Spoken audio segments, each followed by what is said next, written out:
and then if you zoom out one level, I would say from the sort of the human resources management side of things, like I've worked jobs where projects are managed so inefficiently that one person is always waiting for the next person to hand off to them. And so I've literally had, I'll just say oil and gas, where you've got a 12-hour shift and you do half an hour of work, sometimes no work. Sometimes you sit in the laydown yard for your 12-hour shift and get paid. And there's a whole crew of 30 guys sitting in the laydown yard waiting to get to work, but they can't because somebody else has to complete some work before them before they can start their work.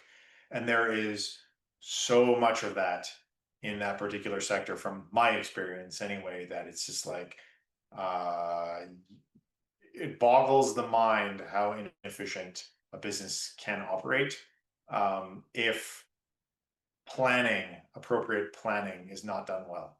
And there's always, obviously, unforeseen things that occur. And in that particular field, safety is of the utmost paramount. So there's a lot of processes that you have to go through that make things take longer or take longer to get started on things. But there's definitely some massive inefficiencies there that boggle my mind.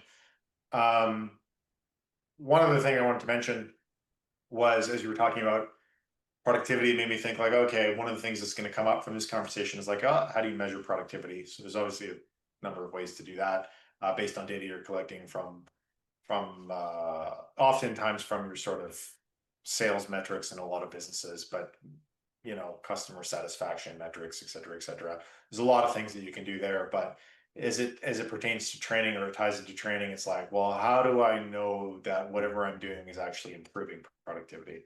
So I could have the best of intentions and sit down and go, I want to improve productivity in X, Y, or Z, and I analyze and identify some areas where I think we're being inefficient, and I come up with a plan to improve productivity here. I do a bunch of documentation and some training, and it's like, how do I know I actually move the needle? And I think being very deliberate about how you're measuring that is important as well, because I do think some companies will fall into the trap and do fall into the trap of we're doing all these things because we think, we're training people, we're making these changes, implementing this technology because we think it's going to make us be more productive.